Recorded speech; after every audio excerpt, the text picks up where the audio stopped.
예. 오늘이 그 1월 21일인데 121이 뭔지 대충 다 아시죠? 예, 나이 그 좀 젊은 분들은 모르시겠지만은 1968년 1월 21일입니다. 오늘부터 꼭 55년 전 되는 날인데 그날 그 북한의 그 특수부대 124 군부대라는 그 특수부대에서 31명을 이제 여기다 파견을 했습니다. 그래가지고 뭐 파견이 아니라 침투를 시킨 것이죠. 그래갖고 청와대 일대에서 뭐 엄청난 전투가 났는데 그날 저녁 때 그 우리 친구 우리 중학교 다닐 때 동창의 아버지가 대령이었는데 그날 돌아가셨습니다. 그리고 그날 경찰서장, 종로 경찰서장도 죽고 지금도 세검정 가다 보면은 거기 그 경찰서장이 죽은 자리에 그 경찰서장 동상도 있고 그렇습니다. 그러고 나서 이제 31명을 다 죽이는 데까지 뭐 한 달 정도 걸렸는데 그중에 지금 두 사람이 살아있는 거로 돼 있습니다. 한 사람은 여기서 자기가 자살하려고 그랬는데 가르쳐준 바에 의하면은 죽어야 되는 겁니다. 근데 그 순간 죽을 수가 없었어요. 그래가지고 살아남아가지고 그 목사님이 됐습니다. 김신조 목사님이라고 그러니까 무장공비 출신인데 그래서 그 사람이 생포됐기 때문에 뭐하러 남한에 왔느냐 그랬더니 박정희를 목을 따라왔다 그랬습니다. 박정희 목을 따라왔다. 청와대를 깔아왔다. 이렇게 얘기를 하는데 1월 23일 날 무슨 일이 있었냐면은 그날 이렇게 여기서 막 전쟁은 아니지만은 난리가 난 것이죠. 그거를 이제 그 정보를 수집하려고 미국의 정보함이 그러니까 별로 크진 않은 군함입니다. 그 군함이 이름이 푸에블로라는 군함인데 그 군함이 1월 23일 날 원산 앞바다에 가 있었습니다. 그런데 미국 얘기로는 우리는 결코 그러니까 바다에도 영토 개념이 있어가지고 그것을 영해라고 그럽니다. 근데 영해에 들어가면 안 돼요. 그러니까 우리나라 영해에도 만약 미국 여객선이 들어오는 것도 허락을 받지 않으면 안 됩니다. 남의 나라 들어가는 거니까. 그런데 미국 군함이 북한의 영해에 들어왔다.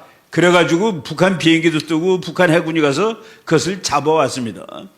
그거 잡아온 다음에 보니까 미국 뭐 항공모함도 오고 막 다 오고 난리가 났습니다. 예. 그런데 결국 미국 병사들이 장교들이 11개월이나 이제 묶여 있다가 겨우 11개월 만에 이제 풀려났습니다. 그 사이에 전투하다 죽은 사람도 있고 이런데 그 배를 북한이 미국 제국주의의 침략의 상징인데 자기네들이 싸워서 승리했다라는 그 기념으로 지금도 대동강에 있습니다. 대동강에다 이렇게 정박을 시켜놓고 북한 젊은 친구들을, 북한 애들을 데려다가 이렇게 미국 놈들은 제국주의자라고 교육을 시키는 거예요. 이렇게 한 번씩 앞에 들고 와서 지금 보는데 거기 이제 그림들도 전시를 하고 미국이 말이죠. 해마다 그 배를 내놓으라고 이맘때가 되면은 그 배를 내놓으라고 북한한테 요구를 합니다. 그 북한은 안 된다라고 소리 지르는데 금년에 미국 국회가 금년 1월 3일 날 117대 국회가 이제 새로 들어섰는데 작년 11월 선거한 그 국회가 117대입니다. 그런데 지난 55년 동안은 그냥 배를 돌려달라라는 것만 얘기를 했는데 금년에는 미국 의회에서 결의안을 냈습니다. 결의안을 냈는데 북한에서 다시 한번 미국이 제국주의라면 미국을 다 폭파시켜 버리겠다라는 식으로 응수하고 있는데 55년 전에 미국이 싸움을 못한 이유는 뭐냐? 지금 그 일이 일어나면 그냥 가서 끝납니다. 오늘 그 일이 일어나면 내일 북한 없어져요. 근데 그 55년 전에는 소련이라는 막강한 나라가 뒤에서 북한을 버텨주는 겁니다. 미국이 어쩔 수가 없었어요. 그 미국이 소련을 무너뜨린 것이 1990년인데 미국이 소련을 무너뜨린 다음에 그때 이라크에 가서 전쟁하는 거 보세요. 그냥 쓸어버립니다. 90년 이후에는 소련이라는 미국에 맞짱 뜰 수 있는 나라가 없어진 세월이 되었다. 그래서 미국이 이제 웬만한 적은 그냥 가서 없애버립니다. 그런 상황이 됐는데 이제 우리나라도 간만에 국가 안보가 대단히 정상으로 돌아가고 있다는 생각이 많이 듭니다. 우리 국제정치학 이론 중에 말이죠. 고슴도치 이론이라는 것이 있습니다. 고슴도치 이론. 영어로 포큐파인 띠어리라고 그러는 것인데 아주 고슴도치는 조그만 동물인데 사자가 개를 못 잡아먹습니다. 표범이 그거 잡아먹으려고 그러다가 막 가시에 막 찔러요. 근데 그 가시에 독이 있어가지고 그 잡아먹지 못하고 표범이나 뭐 이런 동물들이 가시가 깊이 박히면 나중에 병들어 죽는답니다. 염증 나고. 그래서 국제정치에서 작은 나라라도 자기를 지키기 위해서 핵을 만들 때 그 효과가 있어요. 그러니까 고슴도치가 되는 겁니다. 포큐파인이 되는 건데 그래서 그 이론이 포큐파인 띠어리입니다.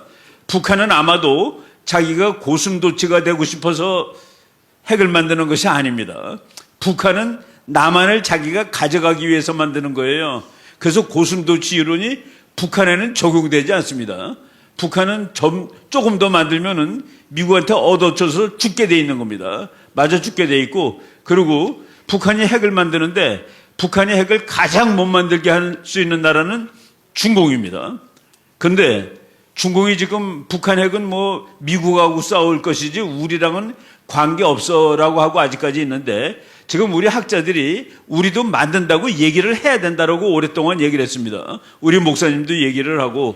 그런데 처음으로 우리나라 대통령 중에서 처음으로 우리가 갖겠다라는 말을 지금 윤석열 대통령이 한 겁니다. 그러니까 미국이 깜짝 놀라가지고 그거 가지면 안 돼 라고 얘기를 하는데, 맞아, 우리도 국제법을 어기는 것은 별로야. 국제법을 지키는 게 좋지. 그랬더니 미국이 자기 핵을 다시 갖다 놓겠다라는 식으로 얘기를 해야 된다라고 지금 미국 연구소에서 말들이 나오고 있습니다. 우리가 한번 세게 나가니까 미국도 한국말을 들어주는 것이고, 그래 우리 만들지 않을게 라고 하는 겁니다. 그래서 이제 국제정치도 그렇게 평화를 얘기하면 평화가 없어집니다. 전쟁을 얘기하면 평화가 오는 거예요. 이런 식으로 우리가 이제 역설의 원칙, 그런데 이 친구들이 평화협정, 종전협정은 전쟁 끝나는 게 아니라 미군 나가서 전쟁이 다시 시작되는 겁니다. 평화협정하면 평화가 오는 게 아니라 미군 나가서 아주 극도로 이제 위험해지는 겁니다. 김정은의 아버지가 나는 서울에 점령군 총사령관으로 갈 거야 라고 얘기하고, 그리고 자기가 점령군 총사령관으로 가면은 우리나라에 살고 있는 사람 1,000만 명은 이민 보낼 거야. 그리고 2천만 명은 숙청할 거야. 나머지 2천만, 북한 2천만 가지고 4천만짜리 공산국가를 만들 거야 라고 얘기를 했는데, 1,000만 명 이민 보낸다라는 얘기를 할 배경이 있습니다. 캄보디아라는 나라가 바로 얼마 전에 공산국가가 됐는데, 김정일이가 그 말하기 전에 공산국가가 됐는데, 폴포트라는 그 김정일이에 해당되는 놈이죠. 그 놈이 가가지고 850만 명 중에서 150만 명을 죽입니다. 이 사람들은 같이 살 수 없는 인간들이라고 해가지고. 근데 그 150만이 5분의 1이니까 대략 우리나라 5천만의 5분의 1이 1,000만입니다. 그 1,000만 명을 이민 보내겠다, 없애겠다고 그랬는데, 이민 보내겠다는 말은 왜 나왔냐면은 이 150만 명을 죽이겠다고 해놓고 맨 처음에는 총으로 쏴 죽입니다. 근데 폴포트가 생각해보니까 총알이 아깝다는 생각이 들었어요. 그래서 몽둥이로 때려 죽이고 도끼로 때려 죽였습니다. 근데 몽둥이로는 잘 안 죽는단 말이죠. 그래서 빈배에 태워가지고 바다로 다 보냈습니다. 굶어 죽은 거예요. 그러니까 그걸 보고서 김정일이가 이거 1,000만 명을 이민 보내면 되겠다라고 얘기한 겁니다. 그런데 그 5분의 1에 속하는 사람이 누군지 우리가 잘 한번 알아보겠습니다. 내가 요거 말하고 이제 끝날 텐데, 폴포트가 보니까 우리와는 공산국가에서는 죽어도 살 수 없는 인간들, 1. 군인 중에서 장교들, 2. 공무원들, 3. 장사꾼들, 우리 사업하는 사람들, 기업하는 사람들은 공사주의에 못 삽니다. 그리고 4. 선생님들, 우리나라 종교조 선생들이 공산주의 되면 자기 살 것 같죠? 다 죽습니다. 남한 선생들 하나도 안 남을 거예요. 5. 지식인이라고 씁니다. 지식인.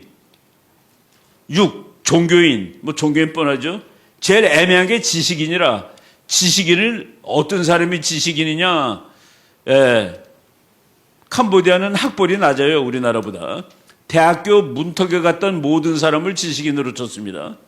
대학에 문턱에 갔던 사람들. 그리고 그다음에 그렇게 숫자가 별로 안 돼.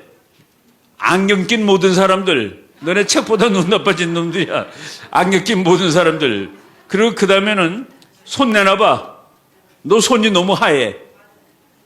그걸 다 죽였습니다. 여러분 몇 개 속합니까? 여러분 몇 개 속해요? 일단 교회 다니니까 종교인에 속합니다. 뭐 공부 좀 한 사람 지식인 되죠? 살 수 없어요. 우리가 이 나라를 통일하고 북한 사람들을 구해줘야 됩니다. 북한 137cm면 군대 갑니다. 137이 넘으면 군대를 가요. 137은 대한민국 초등학교 4학년 학생, 남학생 평균 키입니다. 이런 나라 우리가 빨리 해방하고 자유통일을 이룩해서 이들을 우리 민족을 동족을 다 구해야 됩니다. 통일이라는 것이 그냥 정치적인 개념이 아니라 이제 도덕이에요. 도덕. 우리 동족, 우리 민족을 살려줘야 된다는 그 일이 되는 것이죠. 그러기 위한 단계, 우리 아까 이계성 선생님이 정확히 그 단계를 말씀하셨는데 자유통일 가기 직전 단계가 우리나라 국회에서 200명의 자유진영의 자유민주주의 투사들을 국회로 보내야 되는 겁니다. 우리 신혜식 최고위원 될 사람, 우리 주옥순 의원 이런 분들이 국회 가서 잘 싸워주면은 통일이 되는데 바로 그런 분들이 200명 중에 이제 우리 대표가 되기를 바라고 여러분 구정 우리 구정은 세지 않지만은 기독인들은 그래도 떡국 드시고 가족들하고 좋은 시간 보냈으면 좋겠습니다. 그리고 웅천수님이 아까 좀 슬퍼했는데 계획표 보니까 아마들 끝에는 다 코피가 다 날 것 같은 그런 계획표입니다. 잘 다녀오겠습니다. 감사합니다. 네.